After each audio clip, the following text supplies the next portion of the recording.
right, today we are working with Mr. Marcus, and this is going to be day 1 of leash manners. And you can see he's already been broken into the leash, and so he's really responding well to the training. Now, the goal of the training here is to communicate with them what it is we want them to do. Our tools become our communicators when the words do not work. So when we are doing leash training with Mr. Marcus, we are using a transitional leash, which is the tool you see here, which goes around the neck and then over the nose. So what this does is it takes pressure off of the neck and onto the snout. There is a nerve in the snout which becomes a calming pressure point when we put pressure on it. So this is what we are using. Instead of trying to physically maneuver him, we are going to use our tools to communicate what we want. Now, when he is in working mode, in transition mode, he is 100% under control. He is allowed to do only what he is given permission to do. And that is to sit and be calm when we are not moving and to walk calmly at our side when we are moving. Now, he has been trained to the left because there are multiple dogs in the home. However, we would generally train to the right, but it is personal preference. So we are asking him at this time to sit and be calm and be still. We are asking them to be still when they are not moving or working. That way they can learn to be calm and content, hopefully, in the future. So we are going to ask him to move with our break command. Let's go.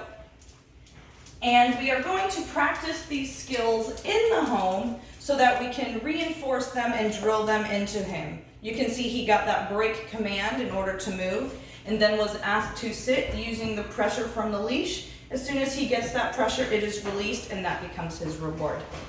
So the break command is his command to move, and until he gets that, he should remain seated. Me moving is not his cue to move, although he did it there, so this is why we practice. Doors opening are not his cue to move. So things we work on when they are in the leash is walking nicely on the leash, not pulling, not jumping on people, not rushing through doorways. Again, that door opening is not his cue to move. Let's go. So one of the things we practice is always sitting at doorways. Again, having that door open should not be his cue to move. We will ask him to remain seated even though the door is open and we are moving around it. And he's not going to be perfect immediately. This is why we practice. So we're going to practice him remaining seated while we are maneuvering around the open door. And you can see a lot of this not wanting to be still comes from anxiety. And so the anxiety, the excess energy, we use our tools to show them what we want, and that is to sit and be calm no matter what stimulus is happening until we give them permission to move. Let's go. We always sit outside the door. This does two things. It breaks the energy, and it also allows us to close our door, lock it, whatever we need to do. Let's go. And I've asked him to sit with my pressure. As soon as he sits, then we release. There is his reward. The other thing we do in the home is our mat work, and you can see this is a training tool, not a bed. It has remained up until it's ready to be used. Let's go. Place. Sit. And stay. We always release him from work mode and put him at ease whenever we are going to relinquish control of the leash, and then he should stay on his mat until he's released. When we're ready to go back on our way, we have done with our meal, we're going to be moving on.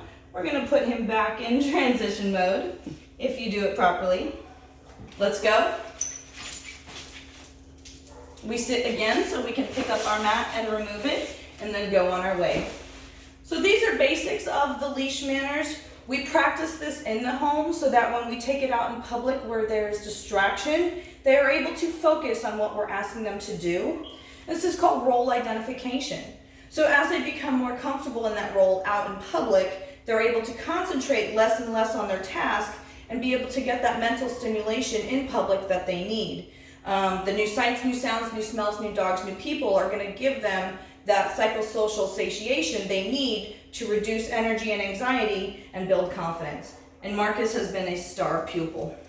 We'll have some day 2 out in public here shortly, and I hope you all have a wonderful day.